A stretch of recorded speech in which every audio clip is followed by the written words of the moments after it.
Au large des côtes scintillantes de Kribi, au Cameroun, vivait un pêcheur nommé Koto. Ce n'était pas un homme ordinaire. Son lien avec l'océan était si profond que les vagues semblaient murmurer son nom et les poissons dansaient au rythme de sa pirogue. Koto ne pêchait pas simplement pour vivre.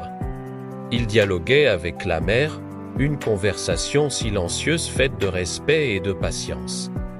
Chaque jour, bien avant que le soleil ne dore l'horizon, il s'aventurait plus loin que les autres, là où les eaux s'assombrissent et gardent leurs secrets les plus anciens. Les autres pêcheurs le mettaient en garde contre les dangers des profondeurs, évoquant des légendes de créatures mystérieuses et d'esprits des eaux. Mais Koto, le cœur empli de courage et de curiosité, n'écoutait que l'appel de l'inconnu. Il sentait qu'au-delà de la peur se cachait une merveille que lui seul était destiné à trouver. Sa pirogue, sculptée dans un bois robuste, était son sanctuaire, et ses filets, les extensions de ses mains patientes. Il cherchait quelque chose de plus qu'un simple butin. Il cherchait une connexion, une vérité cachée sous la surface scintillante. Un soir, alors que la lune jetait un pont d'argent sur l'océan, un spectacle inouï se présenta à lui. Une mélodie douce et envoûtante s'éleva des flots, une voix si pure qu'elle semblait tissée de perles de lune et de murmures de corail. Intrigué, Koto suivit le son.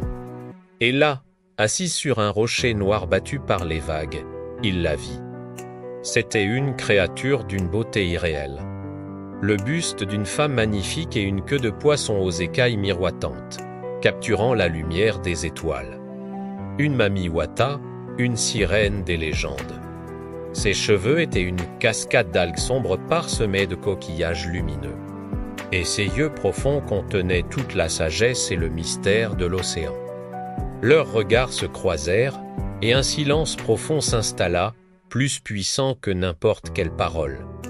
Il n'y avait ni peur, ni surprise, seulement une reconnaissance immédiate, comme deux âmes qui se retrouvaient après une longue séparation. Koto, le pêcheur au cœur pur, et Liam, la gardienne des secrets marins, venaient de commencer leur histoire, un conte tissé entre la terre et la mer. Chaque soir, Koto retournait au même rocher. Il ne venait plus pour pêcher, mais pour retrouver Liam, il lui apportait des mangues sucrées et des fleurs d'hibiscus, des trésors de sa terre. Elle, en retour, lui offrait des perles rares et lui racontait les secrets des abysses. Les histoires des cités de corail et des jardins sous-marins. Il ne parlait pas toujours avec des mots. Un regard, un sourire, le frôlement de leurs mains suffisait à exprimer un amour qui transcendait leurs deux mondes. Leur affection grandissait avec chaque marée. L'amour de Koto était aussi constant que le rivage, et celui de Liam aussi profond que l'océan. Ils apprirent à se connaître, à comprendre leurs différences non pas comme des barrières, mais comme des merveilles à explorer. Koto découvrit la magie qui animait le monde de Liam, et elle fut touchée par la chaleur et la simplicité de l'humanité de Koto, et que leur lien est un pont entre deux royaumes. Une promesse d'unité là où beaucoup ne voyaient que séparation. Puis, une nuit de pleine lune, un miracle se produisit. Liam annonça à Koto qu'elle portait le fruit de leur amour, un enfant qui appartiendrait à la fois à la terre et à la mer. La nouvelle remplit Koto d'une joie immense, mais aussi d'une pointe d'inquiétude. Comment un tel enfant pourrait-il exister? Comment pourrait-elle naviguer entre ces deux mondes si différents? Liam le rassura, sa voix aussi douce que le clapotis des vagues. Leur amour, lui dit-elle, était assez fort pour créer un miracle et le protéger. Les mois passèrent. Le ventre de Liam s'arrondissait, et une nouvelle lumière brillait dans ses yeux. Koto passait encore plus de temps avec elle, veillant sur sa bien-aimée, lui chantant les berceuses de son village. Ils préparaient un foyer pour trois, un lieu où leur enfant pourrait connaître la chaleur du sable et la caresse des vagues. Le village commençait à murmurer, se demandant où Koto disparaissait chaque soir.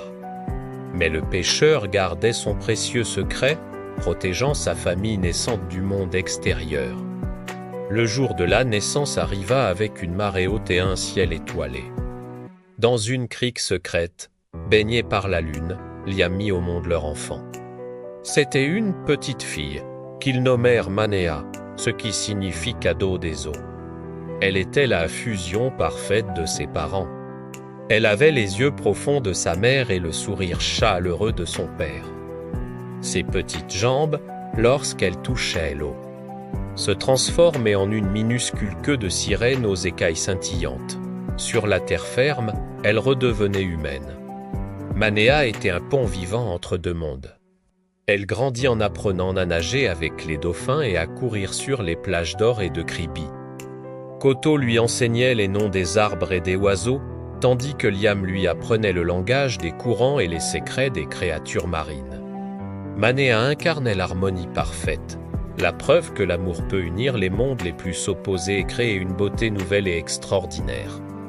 Elle était l'espoir, le symbole d'une coexistence pacifique entre la terre et l'océan. L'histoire de Koto, Liam et Manéa devint une légende murmurée par les pêcheurs de Kribi.